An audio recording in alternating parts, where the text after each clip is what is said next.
काश तेरे पिता जीवित होते तो आज मुझे ये दिन न देखना पड़ता। पता नहीं मेरी बेटी के भाग्य कैसे चमकेगा और उसकी शादी किसी अच्छे घर में कैसे होगी। माँ, आप इतनी चिंता क्यों करती हैं? जहाँ मेरी शादी होनी होगी वहीं हो जाएगी। पिताजी नहीं है तो क्या हुआ, आप तो हैं ना मेरे पास। आप मेरे लिए कितना कुछ कर रही हैं। हाँ बेटी, मैं कोशिश तो कर रही हूँ और मैंने पंडित जी से भी कहा था, वे बस कुछ ही देर में आते होंगे क्योंकि उन्होंने आज यहाँ आने का वादा किया था। वो बातें कर ही रहे थे कि वहाँ पंडित जी का आगमन हो जाता है। अरे पंडित जी, आइए आइए, हम बस आप ही की बात कर रहे थे। रेखा, मैं तुम्हारे लिए खुश खबरी लेकर आया हूँ भाई। मैं तुम्हारी बेटी के लिए एक बहुत अच्छा रिश्ता लाया हूँ। लड़के वाले पड़ोस के गांव के ही रहने वाले हैं और बहुत अच्छे लोग हैं। उनके पास बड़ा घर है, पैसा है और बहुत जमीन जायदाद भी है। तुम्हारी बेटी वहाँ राज करेगी, राज। क्या सच में आप मेरी बेटी के लिए इतना अच्छा रिश्ता लेकर आए हैं? अरे हाँ बिल्कुल। तुम परेशान थी और वैसे भी यह बच्ची बिना पिता की है। मैं इसकी मदद नहीं करूँगा तो कौन करेगा। इसीलिए मैं तो कहता हूँ कि तुम इसी सप्ताह अपनी बेटी का विवाह कर दो और उन लोगों को दहेज में कुछ चाहिए भी नहीं। पंडित जी की बात सुनकर रेखा मन ही मन सोचने लगती है, पंडित जी कह रहे हैं तो रिश्ता अच्छा ही होगा। वैसे भी मेरी इकलौती बेटी है और इसके पिता के गुजर जाने के बाद हमारा गुजारा बड़ी मुश्किल से होता है। मैं तो शादी में इसे कुछ दे भी नहीं पाती। ये अच्छा मौका है। अरे रेखा, किस सोच में डूब गई? मैं कह रहा हूँ ना, मैं तुम्हारी बेटी की गारंटी लेता हूँ। वह बहुत खुश रहेगी। तुम बस विवाह की तैयारी करो। नहीं नहीं पंडित जी, मैं कुछ और नहीं, बस यही सोच रही थी कि मुझे ये रिश्ता मंजूर है। मैं अगले सप्ताह अपनी बेटी के विवाह करने के लिए तैयार हूँ। फिर अगले हफ्ते वर्षा का विवाह मोहन से संपन्न हो जाता है और वर्षा विदा होकर अपनी ससुराल आती है, जहाँ उसका भरा पूरा ससुराल होता है।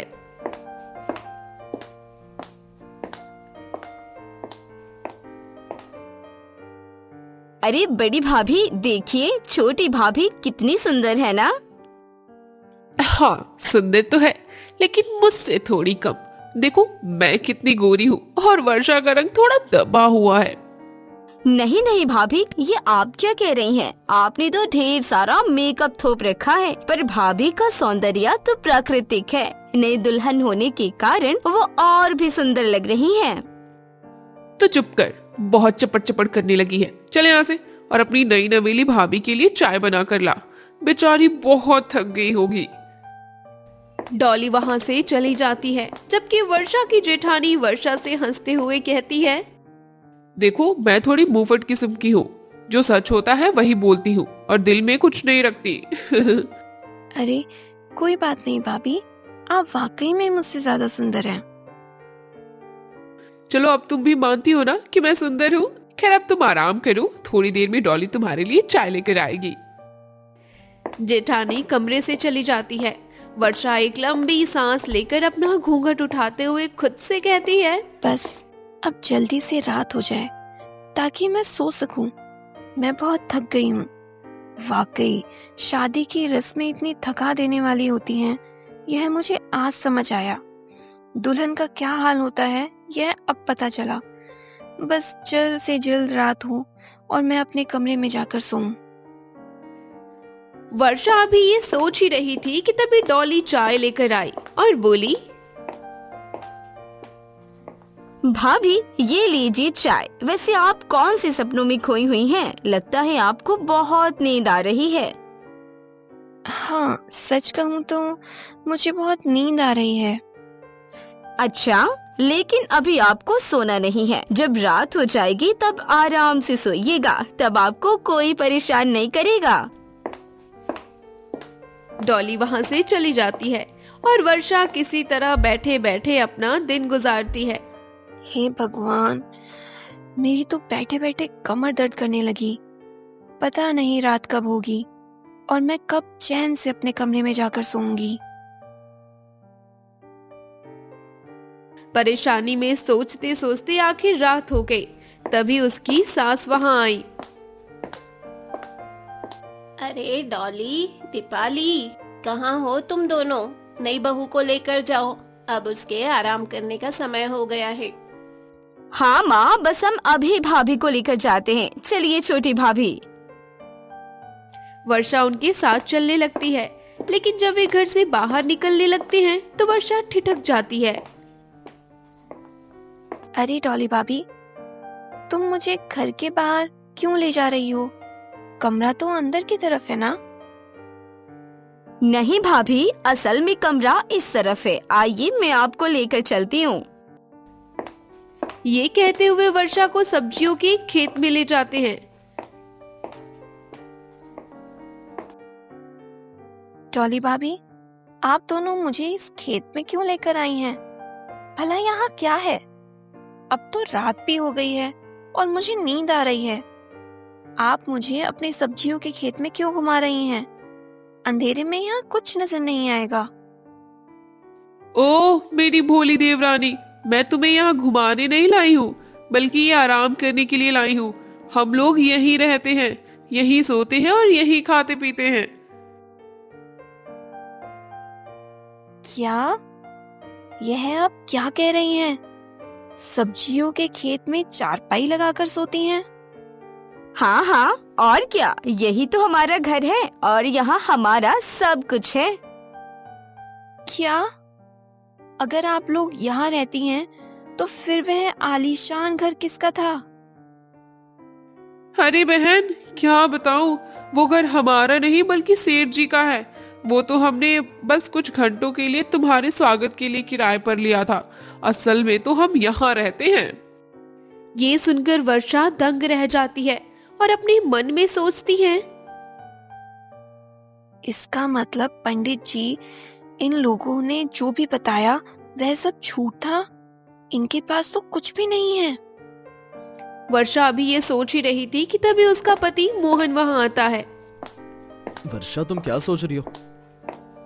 मैं ये सोच रही हूँ कि आप सबने तो पंडित जी से कहा था कि आपके पास घर है, गाड़ी है, पैसा है और आप बड़े जमींदार हैं, लेकिन यहाँ तो आप लोग सब्जियों के खेत में सोते हैं। हाँ वर्षा, मैं बहुत गरीब हूँ। हमने पंडित जी से झूठ बोला क्योंकि मेरी गरीबी के कारण मेरा विवाह नहीं हो पा रहा था। इसीलिए हमने वो घर किराए पर लिया और पंडित जी को बताया कि वो घर और खेत हमारे हैं ताकि मेरी शादी हो सके।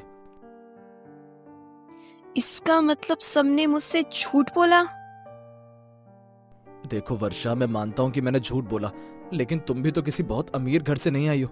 तुम भी तो एक छोटे से घर में रहती थी। बस फर्क इतना है कि मेरे पास पक्का घर नहीं है, लेकिन ये सब्जियों का खेत मेरा है। यकीन करो, ये पूरा खेत मेरा ही है। अगर यह खेत आपका है तो आपने इस पर घर क्यों नहीं बनवाया? हम सब रहेंगे कहाँ? अरे इसमें कोई मसला नहीं है, यहाँ बहुत आराम मिलता है। ठंडी ठंडी हवा आती है और नींद भी बहुत अच्छी आती है। तुम कोशिश तो करो। तुम्हें अभी आदत नहीं है ना, इसीलिए तुम घबरा रही हो, लेकिन बाद में सब ठीक हो जाएगा। इतना कहकर सब सो जाते हैं। वर्षा उन सबके बीच चारपाई पर लेटी हुई मन ही मन सोचती है, हे भगवान, ये कैसे लोग हैं? सब्जियों के खेत में सो रहे हैं, वो भी चारपाई लगाकर। मुझे तो बिल्कुल भी नींद नहीं आ रही है। मैं भले ही गरीब थी, लेकिन अपने घर में कम से कम 4 दीवारी के कमरे में तो सोती थी, और यहाँ तो सब के सब एक साथ खुले में सो रहे हैं। वर्षा अभी परेशानी में बड़बड़ा रही थी कि तभी मोहन नींद में बोलता है, अरे वर्षा, अब सो जाओ। सुबह मुझे खेतों में काम करना है। देखो पहली दफा है इसीलिए तुम्हें अजीब लग रहा होगा, लेकिन धीरे धीरे आदत हो जाएगी। अब सोने की कोशिश करो, आंखें बंद करोगी तभी तो नींद आएगी। मुझे इस खुले आसमान के नीचे नींद नहीं आ रही है। मोहन, मुझे घर में सोना है, मुझे कमरा चाहिए। अब कमरा मैं तुम्हें कहाँ से ला कर दूं? जब हमारे पास घर है ही नहीं तो कमरा कहाँ से आएगा? चुपचाप अपनी आंखें बंद करो और सोने की कोशिश करो। मोहन ये कहकर सो जाता है। तभी अचानक उसकी जेठानी की आंख खुलती है और वो कहती है, अरे देवरानी जी, आप सो भी जाइए। क्या रात भर तारे गिनने का इरादा है क्या? भाभी, मुझे नींद नहीं आ रही है तो मैं क्या करूं? लगता है तारे गिन गिन करके ही रात गुजारनी पड़ेगी। ठीक है, जैसी आपकी इच्छा, मैं तो चली सोने। सब सो जाते हैं और वर्षा रात भर जागती रहती है और आसमान के तारों को देखती रहती है। अगली सुबह जब वो उठती है तो उसकी आंखें सूजी हुई होती हैं। अरे ये क्या बहू, एक रात की दुल्हन और ये हाल है तुम्हारा? तुम्हारी आंखें इतनी सूजी हुई क्यों हैं? माँ जी, लगता है छोटी बहू ने मेरी बात को कुछ ज्यादा ही दिल पर ले लिया। मैंने कल इससे कहा था कि रात भर तारे गिनिए, लगता है इन्होंने वही काम किया है। दीपाली हंसने लगती है, जबकि वर्षा बेबसी और परेशानी से उसे देखती रह जाती है। मैं और क्या करती? जब चारपाई पर नींद ही नहीं आएगी तो तारे ही गिनूंगी ना। मुझे सच में यहाँ बिल्कुल नींद नहीं आ रही थी। अरे बेटी, 1-2 दिन में आदत हो जाएगी। शुरू में थोड़ी दिक्कत होती है, पर फिर सब ठीक हो जाएगा। नहीं माँ जी, मुझे इसकी आदत कभी नहीं होगी। मैं गरीब जरूर थी, पर इतनी भी नहीं कि कभी घर छोड़कर खेतों में सोना पड़े। मैंने कभी ऐसा जीवन नहीं जिया। मैं यहाँ नहीं रह सकती। वर्षा गुस्से में अपनी बात कह ही रही थी कि तभी वहां मोहन आ गया। तुम ये क्या कह रही हो वर्षा? माना कि मैंने झूठ बोला, पर अब तुम घर छोड़कर जाने की बात कर रही हो? हाँ, क्योंकि मैं यहाँ नहीं रह पाऊंगी। या तो मुझे किसी पक्के घर में रखो, वरना मुझे वापस जाने दो। एक बार कोशिश तो करो, हो सकता है तुम्हारा दिल लग जाए। देखो वर्षा, अगर हम मिलकर मेहनत करेंगे तो मैं वादा करता हूँ कि तुम्हारे लिए एक पक्का घर बनवा दूंगा। मोहन की बात सुनकर वर्षा कुछ सोचती है और कहती है, अब हम सीधे मालती के गांव जा रहे हैं पिताजी। आपको अब कोई ऐतराज तो नहीं है ना? देख लिया ना आपकी बहन के घर, हमारी क्या इज्जत है। अरे नहीं बेटा, अब मैं कुछ नहीं कहूँगा। जो हुआ वो बहुत बुरा हुआ। मुझे अंदाजा नहीं था कि माधुरी इतनी बदल गई है। मुझे भी बहुत बुरा लग रहा है। ईशा ने वीर पर हाथ उठाकर बहुत गलत किया। मालती बहू, हमें माफ कर दो बेटा। माँ जी, आप माफी क्यों मांग रही हैं? बहू, हमने तुम्हारे मायके को हमेशा गरीब समझा, पर आज हमें समझ आ गया कि अमीर रिश्तेदारों का कोई फायदा नहीं है। अरुण मालती के गांव की टिकट लेकर अपने परिवार के साथ ट्रेन में बैठ जाता है। एक दिन के सफर के बाद सभी मालती के मायके पहुंचते हैं। अरे मेरी बिटिया आ गई। ममता, ओ ममता, अरे जल्दी बाहर आ। अरे देख तो कौन आया है। ममता आरती की थाली लेकर दौड़ती हुई आती है। मेरी आंखें तरस गई थी तुम सबको देखने के लिए। दामाद जी, समधी जी, समधन जी, आप सबका हमारे इस गरीब खाने में स्वागत है। ममता सबकी आरती उतारती है। पूरा परिवार घर के अंदर आता है। तभी अचानक बिजली चली जाती है। अरे रे रे रे, ये गांव की बिजली भी ना अभी जानी थी। ए जी, हाथ पंखा से हवा कीजिए ना, वरना सबको गर्मी लगने लगेगी। हाँ, आप लोग बैठिए, मैं हाथ वाले पंखे से आपको हवा करता हूँ। ममता, तू जल्दी से इनके लिए ठंडा पानी और नाश्ता लेकर आ। पिताजी, रहने दीजिए ना, आप क्यों पंखा कर रहे हैं? हम सब ठीक हैं। हाँ ससुर जी, आप बैठिए, आप थक जाएंगे। दामाद जी, आप सालों बाद हमारे घर आए, आपको हम लोग कैसे कोई तकलीफ दे सकते हैं? आप बैठिए, मुझे सेवा करने दीजिए। हरिलाल हाथ पंखे से हवा करने लगता है। थोड़ी देर में बिजली वापस आ जाती है। तभी ममता रसोई से ताजे कटे हुए तरबूज, आम का शरबत और नाश्ता लेकर आती है। ये ताजा फल हमारे गांव के बगीचे के हैं और ये पकौड़े खाइए, शुद्ध सरसों के तेल में बने हैं। बच्चों, तुम लोग भी खाओ पियो आराम से। वाह नानी, ये शरबत तो बहुत टेस्टी है। मुंबई में तो हमें सिर्फ कड़वा जूस मिलता था। और ये पकोड़े, ये तो मम्मी के हाथ जैसे यम्मी है। सभी नाश्ता करते हैं। नाश्ते के बाद ममता सबको एक कमरे में ले जाती है। देखिए, हमारे पास तो एक ही बड़ा कमरा है। हमने इसमें साफ गद्दे और चादरें बिछा दी हैं। आप सब यहाँ आराम कर लीजिए। मालती, तू भी आराम कर ले, तब तक रात के खाने की तैयारी करती हूँ मैं। चिंकी और वीर तुरंत बिस्तर पर लेट जाते हैं।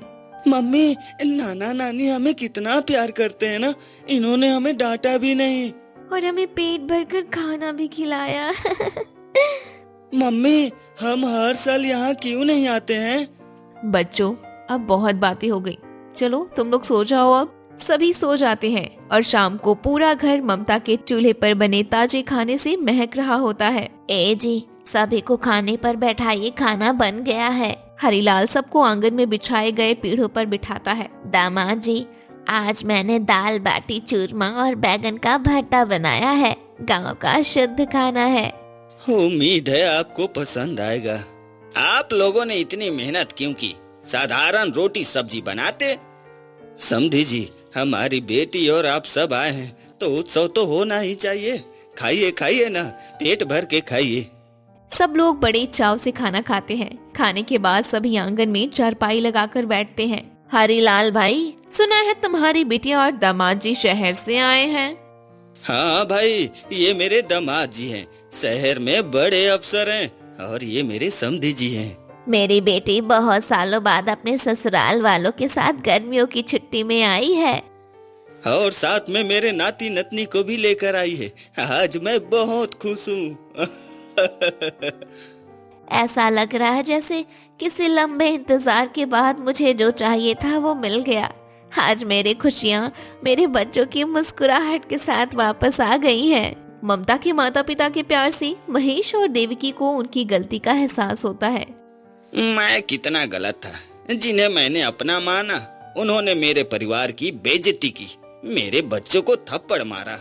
जिन्हें अपने गरीब फटीचर और ना जाने क्या क्या कहा, वो मेरे परिवार को कितना सम्मान दे रहे हैं और हमारे बच्चों को कितना प्यार दे रहे हैं। ऐसे ही रात होती है।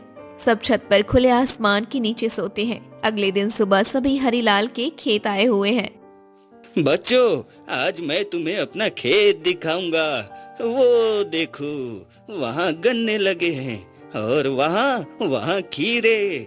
खेत देखकर चिंकी और वीर खुशी से यहाँ वहाँ दौड़ने लगते हैं। दीदी, वो देखो आम का पेड़, चलो आम तोड़ते हैं। तू आम तोड़, मैं तो जा रही हूँ नानी और बुआ के साथ खेत में छुपन छुपाई खेलने। हाँ हाँ चिंकी, चल खेलते हैं। भाभी आप भी चलो ना। वीर पत्थर मारकर पेड़ों से फल तोड़ने लगते हैं। चिंकी पौधों के बीच छुपन छुपाई खेलने लगती है। चिंकी, वीर, रुक जाओ, फसल खराब मत करो, नाना जी ने बहुत मेहनत से उगाई है।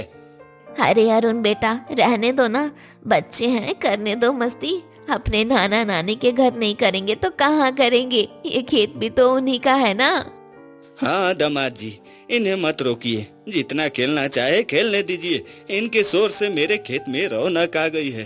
भाभी, सच में गर्मियों की छुट्टियां जैसे यहाँ बीत सकती है ना, वैसे किसी आलीशान बंगले में नहीं है। कीर्ति, यहाँ दिखावा नहीं, सिर्फ प्यार है, और वो भी नाना नानी का प्यार। ऐसे ही कुछ दिन बीत जाते हैं और एक दोपहर पूरा परिवार गांव की सैर लगाकर वापस घर आता है। आप लोग आराम कीजिए, मैं सभी के लिए खाना बना कर लाती हूँ।